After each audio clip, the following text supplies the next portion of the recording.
نحمدہ ونصلی علی رسولہ الکریم اما بعد۔ حضرت عبداللہ بن مسعود رضی اللہ تعالیٰ عنہ ایک جملہ کہا کرتے تھے کہ قرآن اللہ کا دسترخوان ہے، اللہ کے دسترخوان سے فائدہ اٹھاؤ۔ یہ حضرت عبداللہ بن مسعود کہتے تھے کہ نماز ہم پڑھتے ہیں، ہم گویا کہ اللہ سے بات کر رہے ہیں، اور قرآن پڑھتے ہیں تو اللہ ہم سے بات کرتا ہے اور ہم اللہ سے بات کرتے ہیں۔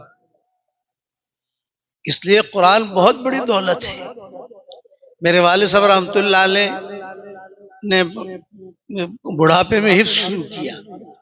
حضرت جی رحمۃ اللہ علیہ سے کہا کہ حضرت ہمارے بچے حافظ ہو رہے ہیں، میری خواہش ہے کہ میں بھی حافظ بنوں۔ تو حضرت نے کہا ابھی دعوت کے کام کی اتنی مشغولیت ہے تمہاری، مشورے، بیانات، یہاں جانا وہاں جانا، آپ نہیں کر سکو گے۔ ابا نے کہا انشاءاللہ میں کروں گا، آپ اجازت دے دیں اور ریاض الجنہ میں مجھے بسم اللہ کرا دیا۔ تو حضرت جی رحمۃ اللہ علیہ نے ریاض الجنہ میں بسم اللہ پڑھوائی حفظ کی، مدینہ منورہ میں بھی تھا اس وقت وہاں۔ تو ابا جو ہے وہ حفظ کرتے تھے، اور کیسے حفظ کرتے تھے؟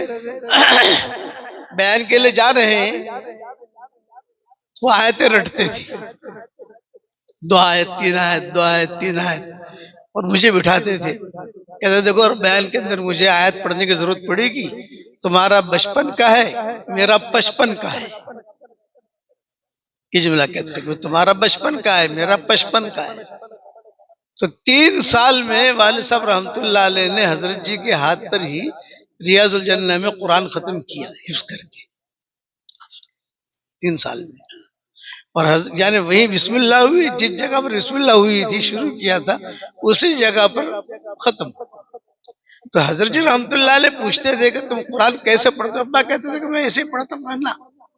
حضرت کہتے تھے قرآن اگر حفظ رکھنا ہے اور یاد رکھنا ہے تو نفلوں میں پڑھو۔ یہ جتنے طلب آیا حضرات کو نصیحت کرتا ہوں، نفلوں میں فجر کی سنت سے پڑھنا شروع کرو تو وتر تک جو ہے آپ کا پارا 1.5 پڑھا ہو جائے گا۔ اور یہ مجھے بہت خوشی ہوئی ماشاءاللہ کہ یہاں قرآن شریف کی ماشاءاللہ پڑھنے پڑھانے کا ماحول ہے۔ ایک جملہ یاد رکھنا، جس سے اللہ محبت کرتا ہے اسے قرآن سے جوڑ دیتا ہے، اور جس سے اللہ محبت نہیں کرتا اسے قرآن سے نہیں جوڑتا، دیکھنے کی توفیق بھی نہیں ہوتی۔ اس لیے اٹھتے بیٹھتے قرآن جو ہے بہت پڑھا کرو۔ ایک تاجر تھا بہت بڑا مدینہ منورہ میں، اس کا نام تھا اسلم، حدیثوں میں آتا ہے، بہت بڑا تاجر تھا۔ یہ اسلم، زینب، یہ اوپر کے نام ہیں جو حضور نے باقی رکھے۔ کئی نام تو حضور صلی اللہ علیہ وسلم نے بدل دیے، لیکن یہ نام باقی رکھے۔ یہودیوں میں زینب نامی عورتیں بہت ابھی بھی ملی گی، اسی لیے مدینہ منورہ میں زینبیں بہت تھی، ہر گھر میں زینب۔ وہ پرانا ایک معاشرہ چلا آ رہا تھا، تو حضور کے گھر میں بھی زینب، کہ اہلیہ محترمہ بھی زینب، بیٹی بھی زینب۔ لیکن ایک بات کہتا ہوں، زینب کو جا کے سنانا مت، کہ زینب نامی جو لڑکی ہوتی ہے نا، تھوڑی تیز دماغ کی ہوتی ہے لیکن بہت سمجھدار ہوتی ہے۔ اسی لیے حضرت زینب نے ابو العاص بن ربیع کو بلا لیا اپنے پاس، ان کی سمجھداری تھی۔ ابو العاص بن ربیع جو ہے حضور صلی اللہ علیہ وسلم کے داماد، یہ تو حضور نے الگ کر دیا تھا نا دونوں کو، کہ بھئی زینب تو مسلمان ہو گئی ہے تو تم مسلمان نہیں ہو، تو تمہارا جوڑ کیسے ہوگا؟ یہ ہماری بیٹی مدینہ منورہ بھیج دو۔ چنانچہ زینب آ گئی مدینہ منورہ، اور یہ مکہ مکرمہ میں رہتے تھے۔ ابو العاص بن ربیع تاجر تھے، ہیروں کے تاجر تھے۔ یہ شام سے، ایران سے، وہاں سے یہ ہیرے لے کر آتے تھے۔ ایک مرتبہ شام سے آ رہے تھے اور صحابہ نے دیکھ لیا کوئی آدمی ہے پیسہ لے کر آ رہا ہے، کچھ ایسا مالدار لگ رہا ہے، تو صحابہ نے جو ہے وہ مال لے لیا سارا۔ اب جب مال لے لیا، یعنی لٹا نہیں، اس زمانے قانون تھا ہماری بارڈر میں کوئی آنا نہیں چاہیے، نہ تلوار لے کر، بھائی آپ کو جانا ہے کہیں پر بھی جانا ہے تو آپ دور دور سے جاؤ، یہ ہماری بارڈر ہے مدینہ کی۔ تو ابو العاص ابن ربیع گھبرائے، حدیث میں آتا ہے، اور ایسے گھبرائے کہ ارے یہ تو مجھے بھی ماریں گے۔ سردی کی راتیں تھی، رات کے وقت میں یہ قصہ ہوا۔ ابو العاص ابن ربیع جو ہے وہ بھاگ گئے، مال سارا چھوڑ دیا، چلو جان بچی۔ میں حضرت زینب نامی عورت کی ذہانت پر یہ قصہ سنا رہا ہوں، حالانکہ سنانا تھا مجھے اسلم کا قصہ۔ حضور کو زہر دینے والی جو تھی وہ بھی زینب تھی، یہودیہ، اس کا نام بھی زینب تھا۔ مدینہ منورہ میں بہت زینبیں تھی، عبداللہ بن مسعود کی بیوی کا نام بھی زینب تھا۔ تو معاملے آتے تھے تو حضور کہتے تھے کہ آئیے زینب، ارے مدینہ تو زینبوں سے بھرا ہوا ہے، کون سے زینب کا قصہ ہے یہ؟ تو حضرت بلال سے کہا تھا میرا قصہ ہے، میرا نام مت لینا، کوئی زینب ہے؟ تو حضور نے پوچھا نہیں کون سی زینب ہے؟ کہ عبداللہ بن مسعود والی۔ تب جا کر پتا چلا کہ حضرت عبداللہ بن مسعود کی بیوی کا نام زینب تھا۔ تو ابو العاص ابن ربیع جائے، یہ بھاگے۔ اچھا بھاگنے کے لیے کہاں جائیں؟ مکہ کی طرف جا نہیں سکتے، بھئی مدینہ منورہ میں کہیں ٹھکانہ پکڑنا پڑے گا۔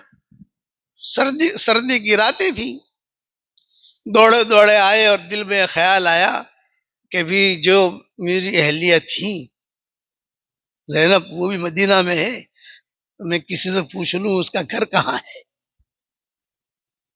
تو چلتے چلتے کوئی بڑے میاں مل گئے رستے میں، یہ کہ زینب کا مکان کہاں ہے؟ کہ کون سے زینب؟ کہ بنت رسول۔ ارے تیرا کیا تعلق اس سے؟ بھاگ یہاں سے۔ وہ پہچانتا نہیں تھا کہ یہ حضور کا داماد رہ چکا ہے۔ پھر کسی کوئی بات بھی ملا، یہ کہا بھی میں جو ہے بہت پریشان ہوں، لوگ مجھے ڈھونڈ رہے ہیں، مجھے دیکھتے ہی مار دیں گے، مجھے جو ہے زینب کا مکان بتا دو۔ یہ فرمایا یہ مکانات ہیں، چھوٹے چھوٹے کمرے ہوتے تھے، ان میں سے جو ہے فلاں کمرہ جو ہے یہ زینب کا ہے۔ رات کا وقت تھا، سردی مدینہ منورہ میں سردی بہت ہوتی ہے، آپ لوگ سردی میں آؤ تو پتہ چلے کیسے ٹھنڈی ہوتی ہے، بہت ٹھنڈی ٹھنڈی ہوائیں چلتی ہیں۔ چونکہ میں تو جنوری میں پہنچ جاتا ہوں، جولائی میں آتا ہوں، سردی کا میں بہت مزہ آتا ہے وہاں۔ تو وہ چلے گئے وہاں، جا کر دستک دی۔ رات کے وقت میں کون دستک دے رہا بھائی؟ حضرت زینب نے پوچھا کون؟ تو انہوں نے آہستہ سے کہا ابو العاص ابن ربیع۔ حضور کا کمرہ بھی قریب، سب سوئے ہوئے ہیں۔ یہ حضرت زینب جو ہے بہت ہچکچائی، ٹینشن میں آ رہی یہ کیسے آ گیا یہاں؟ اس نے آہستہ سے کہا ابو العاص ابن ربیع نے میں صرف امن لینے آیا ہوں، مجھے تم امن دے دو تاکہ کوئی مدینہ میں مجھے قتل نہ کرے۔ بچے تو ہو گئے تھے ان کے، ابو العاص ابن ربیع حضرت زینب کے پیٹ سے، تو انہوں نے امن دیا۔ لیکن یہ منظر دیکھ کر حضرت زینب بہت روئی، میرا شوہر رہ چکا ہے۔ حضور صلی اللہ علیہ وسلم ابو العاص ابن ربیع کی تعریف بہت کرتے تھے، بہت خدمت کی ہے مکہ میں۔ تو حضور نے ایک جملہ کہا تھا بھئی داماد ہو تو ایسا ہو۔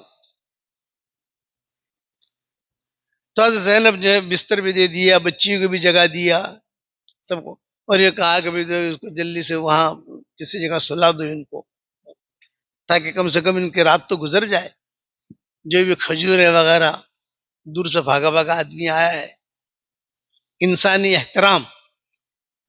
فجر کی نماز حضور صلی اللہ علیہ وسلم نے پڑھائی۔ جب حضور نے فجر کی نماز پڑھائی، حضور صلی اللہ علیہ وسلم کو کچھ پتہ نہیں کیا ہوا ہے۔ جب حضور صلی اللہ علیہ وسلم نے فجر کی نماز پڑھائی تو یہ حضرت زینب جو ہے عورتوں کے چبوترے پر کھڑی ہو گئی۔ عورتوں کا چبوترا ہوتا تھا، وہاں نماز پڑھنے کے لیے آتی تھی عورتیں، اور فرمایا کہ اے مسلمانوں سنو، ابو العاص ابن ربیع آئے ہیں، میں نے ان کو امن دیا ہے، کوئی بھی میلی آنکھوں سے انہیں نہ دیکھے۔ حضور صلی اللہ علیہ وسلم نے سنا، حضور دیکھتے گھبرائے، حضور نے فرمایا بیٹھے رہو۔ آپ لوگ کہیں جانا مت، بیٹھے رہو بیٹھے رہو. خود حضور صلی اللہ علیہ وسلم کھڑے ہوئے اور کھڑے ہو کر آپ نے کہا ایک بات کی میں وضاحت کرتا ہوں، یہ زینب جو اعلان کر رہی ہے مجھے اس کا کچھ پتہ نہیں ہے. یعنی یہ نہیں ہے کہ میں نے اور زینب نے مشورہ کر لیا اور مشورہ کر کے یہ اعلان کر رہے، یہ بات مجھے کچھ پتہ نہیں ہے. میں جا کے تحقیق کرتا ہوں کیا معاملہ ہے ابو العاص بن ربیع کا. چنانچہ عورتوں کے چبوترے کے اوپر حضور صلی اللہ علیہ وسلم تشریف لائے، وہ بھی وہیں پر تھی، وہیں پر حضرت عائشہ بھی تھی، ام سلمہ بھی تھی، امہات المومنین وہ بھی تھی، دوسری مدینہ کی خواتین بھی تھی. تو حضور صلی اللہ علیہ وسلم نے پوچھا بیٹا کیا معاملہ ہے ابو العاص بن ربیع کا؟ فرمایا کہ وہ رات کو یہ آئے تھے، امن چاہتے تھے، میں نے ان کو امن دے دیا. امن دینے کا تو ہر ایک کو حق ہے، یہ رات گزاریں گے، رات گزار کے چلے جائیں گے. تو حضور صلی اللہ علیہ وسلم نے ایک جملہ کہا کہ ٹھیک ہے تم نے امن دیا، ہم نے تمہارے امن کو قبول کیا، لیکن اب وہ تمہارا شوہر نہیں ہے، اس لیے تم سے خلوت نہ کرنے پائے. یہ کہا حضور صلی اللہ علیہ وسلم نے حضرت زینب سے. فرمایا ٹھیک ہے، باہر ہی لیٹے ہوئے تھے. حضور صلی اللہ علیہ وسلم وہیں بیٹھ گئے عورتوں کے چبوترے پر. صحابہ تو تھے ہی، فجر کی نماز تو ہو ہی گئی تھی، امہات المومنین بیٹھے رہی. میں کہاں صلح ہے کہ وہ سوئے ہوئے، ان کو جگاؤ. ان کو جگایا. وہ اب تو امن ہو گیا ہے نا، اب تو کوئی مارے گا نہیں. کہہ دیا بھی تمہیں امن دے دیا گیا ہے تم. پھر حضور صلی اللہ علیہ وسلم نے اعلان کیا. یہ حضرت زینب کی سمجھداری تھی. امن نہ دیتی تو کوئی بھی قتل کر دیتا، امن دے کر بچا لیا. اب حضور صلی اللہ علیہ وسلم نے صحابہ کو جمع کیا اور صحابہ کو جمع کر کے کہا بھائی ایک مسئلہ تھا ان کے امن کا، وہ تو ہو گیا، لیکن دوسرا مسئلہ یہ ہے کہ آپ لوگوں نے اس کا سامان لیا ہے سب نے. تو میری رائے یہ ہے کہ بھی میں حکم تو نہیں کرتا، لیکن میری رائے یہ ہے کہ تم اس کا سامان واپس کرو، ہو سکتا ہے کہ یہ اخلاق دیکھ کر یہ اسلام قبول کر لے. جب حضور نے جملہ کہا اور حضور نے خود نے چادر بچھائی، حضور نے خود نے چادر بچھائی. جب حضور نے چادر بچھائی تو مائیں بہت روئی. ہمارا داماد ہے، یہ ہمارا داماد ہے. حضرت خدیجہ کے رشتہ داروں میں سے تھے ابو العاص بن ربیع. شیعہ ابی طالب میں جب حضور صلی اللہ علیہ وسلم کو محصور کیا تھا تو 3 سال تک مکہ والوں کا رات کو انہوں نے مقابلہ کیا. ابو العاص بن ربیع مکہ والوں نے بیکٹ کیا تھا نا، سب مکہ والے سو جاتے تھے تو یہ کھجورے لا کر اوپر سے ڈالتے تھے، گیہوں ڈالتے تھے. تو حضور کہتے تھے کہ واہ بھائی واہ، داماد ہو تو ایسا ہو کہ سارے گھر والوں کا خیال رکھا اس نے. اب یہ مسئلہ آیا ان کا. تو صحابہ نے جب سنا تو وہ لے کر آ گئے سارا سامان، ہیرے بھی لائے اور رسیاں تھی وہ بھی لائے، کپڑے بھی لائے، جو بھی تجارت کی چیزیں تھی وہ لائے. اور ابو العاص بن ربیع کو بہت اکرام کے ساتھ بٹھایا حضور نے. بے دیکھو سب چیزیں آ گئی تمہاری. ہاں سب آ گئی. کچھ قیمتی ہیرے تھے وہ بھی ڈبی کے اندر کھول کے دیکھ لیے، کہاں یہ بھی آ گئے، سب آ گیا. تو حضور نے فرمایا بھئی تم واپس لے جاؤ، ہم تمہیں ماریں گے بھی نہیں، تمہیں امن بھی دے دیا، اور یہ تمہارا مال جو لیا تھا ہم نے تم کو واپس بھی کر دیا، مکہ مکرمہ چلے جاؤ. چنانچہ وہ بیٹھے ہوئے، سیٹھ آدمی تھا، وہ بیٹھے ہوئے سامان سمیٹ رہے تھے، ہیرے ٹھیک کر رہے تھے. اس پر جو ہے حضرت زینب بہت روئی.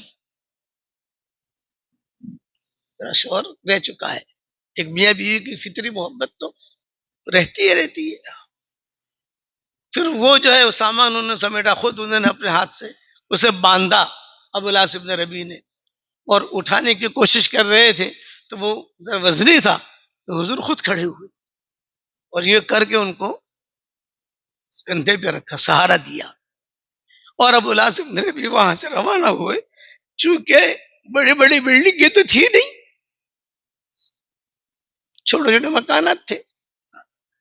جب تک ابو العاص بن ربیع نظروں سے اوجھل نہیں ہوئے ہیں تب تک جو ساری مائیں دیکھتی رہی، روتی رہی، اور حضور بھی روتے رہے. اوجھل نہیں ہوئے. بلڈنگ ہوتی ہے کبھی اوجل ہو گئے، لیکن وہ تو میدان تھا، سب دیکھتے رہے، بچیاں دیکھتی رہی، ابو العاص بن ربیع کی بچیاں تھیں، حضرت زینب دیکھتی رہی، ساری مائیں دیکھتی رہی. خیر آیا گیا معاملہ ہو گیا.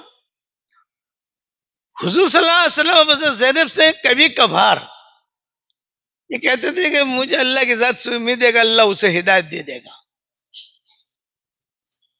اب یہ مکہ مکرمہ پہنچے، مکہ مکرمہ پہنچ کر مکہ والوں کا حساب کتاب کیا، سب کو ان کا پیسہ پہنچایا، اور پیسہ پہنچانے کے بعد پھر مکہ والوں سے کہا کہ بھی کسی کا کوئی معاملہ رہا تو نہیں ہے؟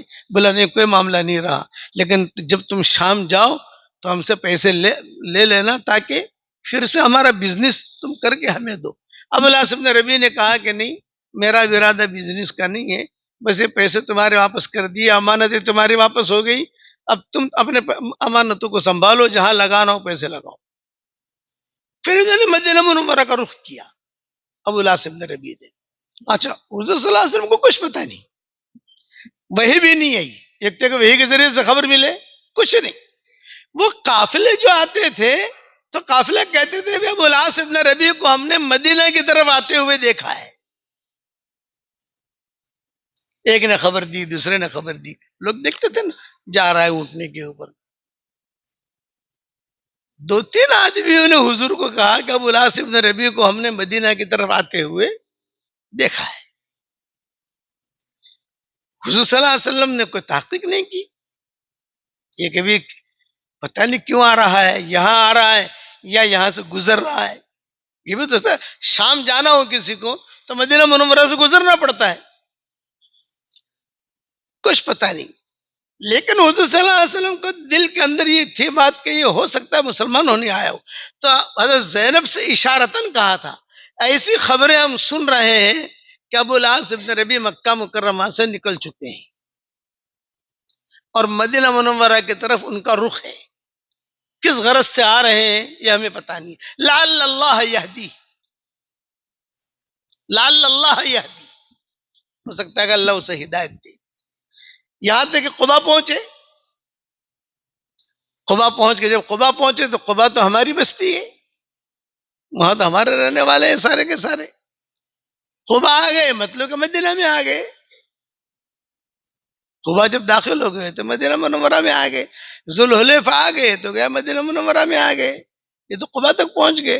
ذوالحلیفہ سے بھی دور ہے تھوڑا، 12 کلومیٹر، یہ تو 3-4 کلومیٹر ہے قبا تو مسجد نبوی سے. وہ فوراً آپ کو لوگوں نے اطلاع دی کہ ابو العاص بن ربیع کو ہم نے قبا میں دیکھا ہے. پھر آپ خوش ہوئے کہ یہ ہو سکتا ہے یہ مسلمان ہونے آ رہا ہو. حضرت زینب کو کہلوایا کہ دیکھو مجھے ایسا لگ رہا ہے کہ اسلام لانے کے لیے آ رہا ہے، تم ذرا کمرہ وغیرہ ٹھیک رکھو. ابو العاص بن ربیع آئے، حضور صلی اللہ علیہ وسلم کے پاس بیٹھے. جب ابو العاص بن ربیع آئے تو بعد لوگوں کو زبان پر جملہ آیا، جا ابو العاص بن ربیع، جا ابو العاص بن ربیع، جا ابو العاص بن ربیع. یہ آواز ماؤں کے کمرے تو قریب قریب تھے، سب نے دیکھا کہ ہاں ابو العاص بن ربیع. حضرت زینب بھی دیکھ کر بہت رونے لگی، اللہ اسے ہدایت دے دے. حضور کے پاس آ کر جو ہے کلمہ پڑھا انہوں نے، اشہد ان لا الہ الا اللہ واشہد انک رسول. جب انہوں نے کلمہ پڑھا ہے تو حضور ان کے اسلام لانے پر روئے ہیں.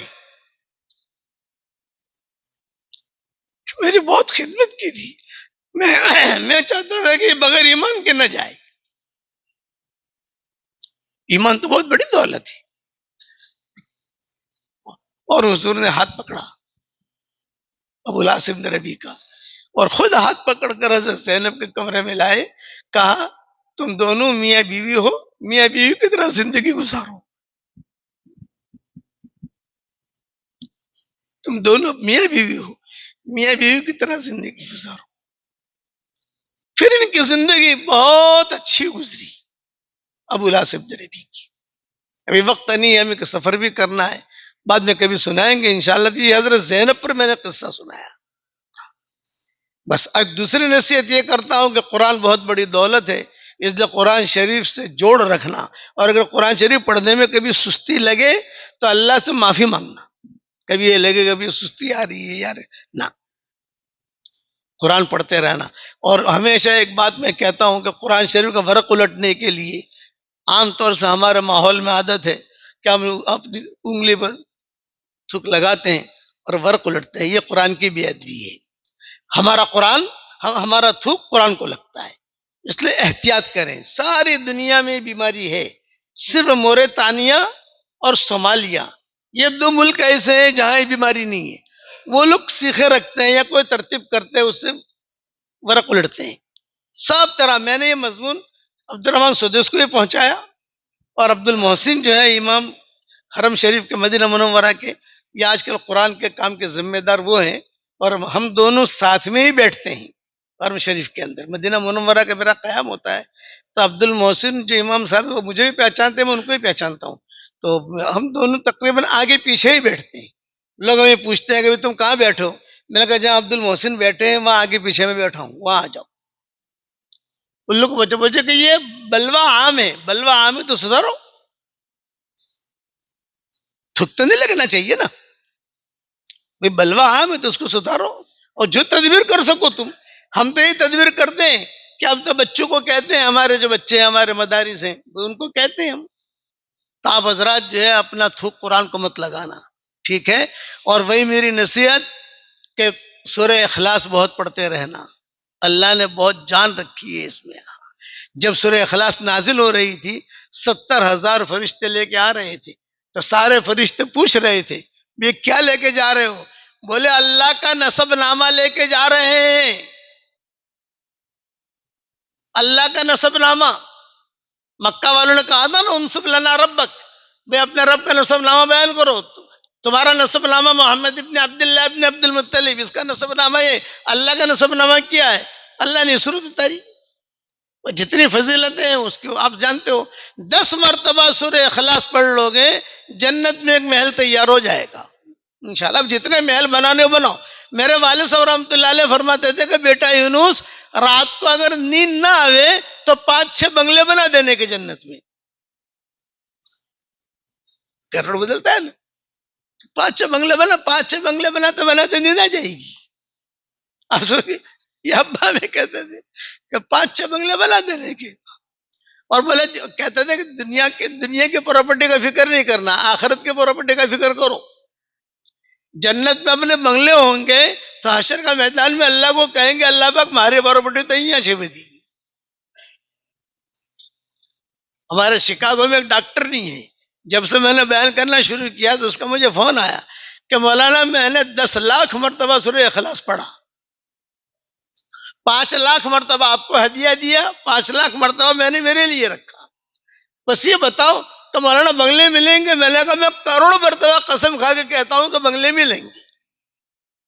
تو کہا مولانا ایک بات پوچھوں، برا تو نہیں مانو گے؟ میں نے کہا برا کیوں مانیں گے بھائی؟ کہ مولانا کہ بھاڑو آپ سے کہ نہیں آوے؟ میں نے کہا گجراتی کو بھاڑے کا بہت فکر رہتا ہے، گجراتی اور پنجابی. میں نے کہا بیٹا بھاڑا تو نہیں آئے گا. بولے اتنے بنگلے کریں گے کیا؟ میں نے کہا جب جنت میں جائیں گے انشاءاللہ مشورہ کر لیں گے. جنت میں جائیں گے تو مشورہ کریں گے کیا کرنا ہے، ملیں گے ضرور. حضور صلی اللہ علیہ وسلم نے حضرت عمر سے کہا تھا کہ عمر تو 10 مرتبہ سورہ اخلاص پڑھے گا تو جنت میں ایک بنگلہ تیار ہو جائے گا. حضرت عمر نے کھڑے کہا 10 مرتبہ سورہ اخلاص پڑھوں تو ایک بنگلہ؟ آپ نے فرمایا ہاں. تو حضرت عمر نے کہا میں تو بہت بناؤں گا. آپ نے فرمایا بنا جتنی طاقت ہو. وہ بنگلے ایسے ہوں گے کہ الیکٹرک کا بل نہیں بھرنا. یہ خنسا مشکل میں ملے تھے نا حرم شریف میں، تو میں نے ان سے کہا وہ بنگلے ایسے ہیں کہ آپ کو الیکٹرک کا بل بھی نہیں بھرنا، کوئی انکم ٹیکس والا فون بھی نہیں کرے گا، اور آپ کو کوئی مینٹیننس بھی نہیں دینا، اور آپ کا نام لگ جائے گا کہ فلاں کا. مولانا ہم تو بہت بنائیں گے. میں نے کہا بناؤ. اور اس کے بعد دعائیں بھی قبول ہوتی ہیں. یہ بھی علماء کا تجربہ ہے. بناؤ گے بنگلے انشاءاللہ. آپ لوگوں کے لیے کتنا آسان ہے، وہاں سے آتے 10 مرتبہ پڑھ لیا، 15 مرتبہ پڑھ لیا، اپنے بنگلے تیار ہو گئے. اور قرآن کی حفاظت کرنا. ہمارا تجوید والا قرآن آ گیا ہے الحمدللہ، چھپنے جا رہا ہے. وقف والا تجوید والا وقف والا قرآن ہمارا پہلی مرتبہ یہ کام ہوا ہے. کہاں ٹھہرنا کہاں نہیں ٹھہرنا کیسا. محتم صاحب کو ہم بھیجیں گے انشاءاللہ آہستہ آہستہ وہ وقت، تاکہ قرآن ڈھنگ سے پڑھیں ہم. کہاں ٹھہرنا ہے کہاں نہیں ٹھہرنا آج کل عام طور سے لوگوں کو پتہ نہیں. وہ ہمارا کام الحمدللہ ہو گیا. رمضان کے مہینے میں طواف کرتے کرتے میں نے اس کو اخیری صفحات میں نظر ڈالی، اور رمضان کے مہینے میں ہی میں نے مکہ مکرمہ سے وائرل کیا تاکہ مکہ کی نیکیاں ملے اپنے کو. یہ گوگل پر تو آ گیا، گوگل پر تو آ گیا ہے نا، پلے اسٹور پر تو آ گیا ہے الحمدللہ. ابھی چھپا نہیں ہے، چھپ کر انشاءاللہ آئے گا تو پہنچا دیا جائے گا. دعا کر لیں انشاءاللہ.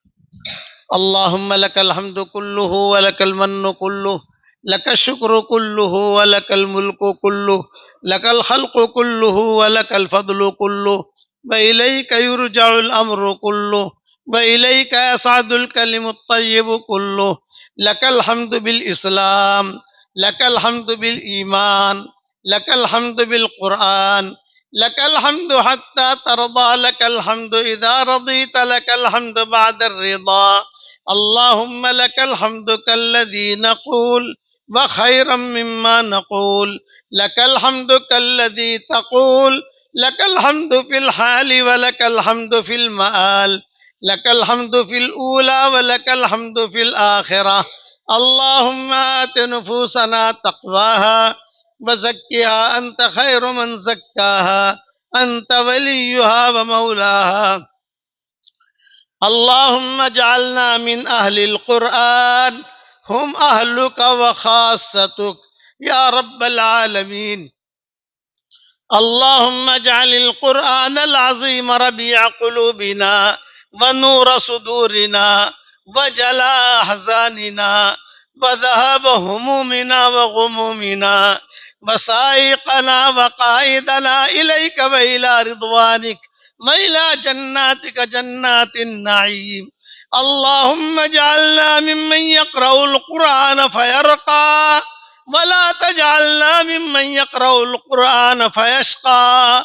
اللهم اجعلنا ممن يقرأ القرآن فيرقى ولا تجعلنا ممن يقرأ القرآن فيشقى. اللهم اجعلنا من سعداء. اللهم لو إن كنت كتبتنا في السعداء فأثبتنا فيها، وإن كنت كتبتنا في الأشقياء فامحنا عنه واكتبنا في السعداء، فإنك تمحو ما تشاء وتثبت وعندك أم الكتاب وعندك أم الكتاب. اللهم لا تردنا خائبين بل ردنا إلى ديننا ردا جميلا. اللهم لا تجعل فينا ولا منا ولا معنا شقيا ولا محروما ولا مطرودا يا ذا الجلال والإكرام. اللهم إنا نسألك الفوز في يوم القضاء ونزل الشهداء وعيش السعداء والنصر على الأعداء ومرافقة الأنبياء يا ذا المن والعطاء يا سميع الدعاء يا رافع السماء. اللهم لا تردنا خائبين، اللهم لا تردنا خاسرين، اللهم لا تردنا حازنين بل ردنا إلى ديننا ردا جميلا یا ذا الجلال والاکرام. اے اللہ ہمارے گناہوں کو معاف فرما، ہمارے خطاؤں سے درگزر فرما، اس ہاسوڑ کے مدرسے کو قبول فرما، پڑھنے والوں کو قبول فرما، پڑھانے والوں کو قبول فرما، جو بچے حافظ ہوئے انہیں قبول فرما. اے اللہ قرآن کی قدر کرنے کی تو ہمیں توفیق عطا فرما. اے اللہ قرآن تیرا دسترخوان ہے، تیرے دسترخوان سے فائدہ اٹھانے کی ہمیں توفیق عطا فرما. اے اللہ قرآن سے ہماری قیامت تک کے آنے والی نسلوں کو تو جوڑ دے. قرآن پڑھنے کی توفیق عطا فرما، قرآن پڑھانے کی توفیق عطا فرما، قرآن کی طرف دیکھنے کی توفیق عطا فرما. اے اللہ جو کام کرنے سے آپ خوش ہوتے ہو وہ کام کرنے کی ہمیں توفیق عطا فرما، جو کام کرنے سے آپ ناراض ہوتے ہو ہمیں بچنے کی توفیق عطا فرما. اے اللہ ہمارے دینی اداروں کی تو حفاظت فرما، ان بچوں کی حفاظت فرما، ان کے اساتذہ کی حفاظت فرما. بڑی محنت کے بعد ان اساتذہ نے بچوں کو تیار کیا ہے، یہ امت کا بڑا سرمایہ ہے. اے اللہ اس سرمایہ کی تو حفاظت فرما، اس سرمایہ کی حفاظت فرما. جتنی بھی دینی ٹھیے ہیں، دینی مراکز ہیں، دینی مدارس اور مکاتب ہیں، تو اس کی پوری پوری حفاظت فرما۔ اے اللہ، رسول اللہ صلی اللہ علیہ وسلم نے جتنی خیر کے لائن کی دعائیں مانگی ہو، وہ ساری کے ساری ہم سب کے لیے مقدر فرما، اور جن شرور سے پناہ چاہی ہو، ان شرور سے عافیت سے تو ہماری حفاظت فرما۔ اے اللہ، جو مانگا وہ عطا فرما، مانگنے سے رہ گیا وہ عطا فرما، ہمارے سفر کو تو قبول فرما۔ اے اللہ، ختم قرآن پر دعائیں قبول ہوتی ہیں، بڑے بڑے صلحاء ختم قرآن پر شریک ہوتے تھے اور دعائیں مانگتے تھے۔ اے اللہ، اس وقت میں آپ سے ہم یہ دعا کرتے ہیں کہ امت کی اجتماعی اور انفرادی پریشانیوں کو دور فرما دے۔ اے اللہ، یہ تیرے محبوب کی امت ہے، بہت پریشان ہے، اس کا جوان بھی پریشان ہے، اس کا مرد بھی پریشان ہے، اس کی عورت بھی پریشان ہے۔ اے اللہ، اس امت کی تو پوری پوری حفاظت فرما۔ اے اللہ، تو یہ بتا، یہ امت کب تک پریشانی میں رہے گی؟ اے اللہ، یہ قرآن والی امت ہے، اے اللہ، یہ تیرے نبی کی امت ہے، اے اللہ، یہ مسلمان ہیں، صرف اے اللہ کلمے کی وجہ سے پریشان ہے۔ اللہم انصر دینک و کتابک، اللہم انصر دینک و کتابک، اللہم انصر دینک و کتابک۔ اے اللہ، وہ چیزیں جس کا لینے کا ہم ارادہ کرتے ہیں مگر آپ ہمیں دینا نہیں چاہتے، اس کی محبت ہمارے دلوں سے نکال دے، اس کا خیال نکال دے، اس گلی میں آنے جانے کو ختم فرما دے، اور وہ چیزیں جس کا لینے کا ہم ارادہ نہیں کرتے مگر آپ ہمیں دینا چاہتے ہیں، اس کی محبت ہمارے دلوں میں ڈال دے، اس گلی میں آنے جانے کو آسان فرما۔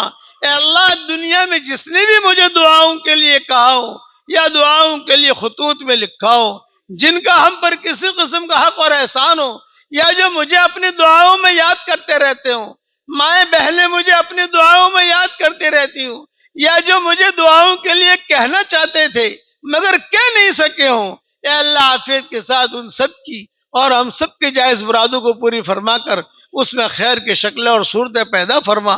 اس ادارے کی حفاظت فرما، پڑھنے والوں کی حفاظت فرما، پڑھانے والوں کی حفاظت فرما، اور جتنی ان کی ضروریات ہوں ان ضروریات کا تو غیب سے تکفل فرما، جتنی ضروریات ہوں ان ضروریات کا تو غیب سے تکفل فرما۔ اے اللہ، تیرا شکر ہے، آپ نے ہمیں قرآن دیا ہے، ہم قرآن پڑھتے ہیں، قرآن پڑھاتے ہیں، یہ تیرا کرم اور تیرا فضل ہے، ورنہ ہم اس کے اہل نہیں تھے۔ بغیر مانگے آپ نے ہمیں قرآن دے دیا، بغیر مانگے آپ نے ہمیں سورہ فاتحہ دے دیا، بغیر مانگے آپ نے پورا قرآن ہمارے سینے میں داخل کر دیا۔ اب اس کی حفاظت کرنے کی تو ہمیں توفیق عطا فرما، اس کی حفاظت کرنے کی توفیق عطا فرما۔ رسول اللہ صلی اللہ علیہ وسلم نے جتنی خیر کے لائن کی دعائیں مانگی ہو وہ ہم سب کے لیے قبول فرما، جن شرور سے پناہ چاہی ہو ان شرور سے تو ہماری حفاظت فرما، اور اپنے فضل و کرم سے ہماری دعاؤں کو قبول فرما۔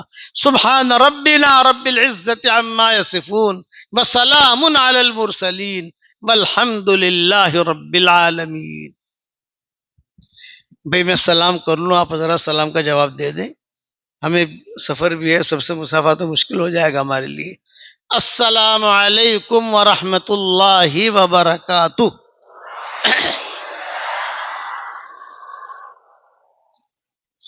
اور سورہ اخلاص پڑھتے رہنا، جو دعا مانگو گے اللہ قبول کرے گا۔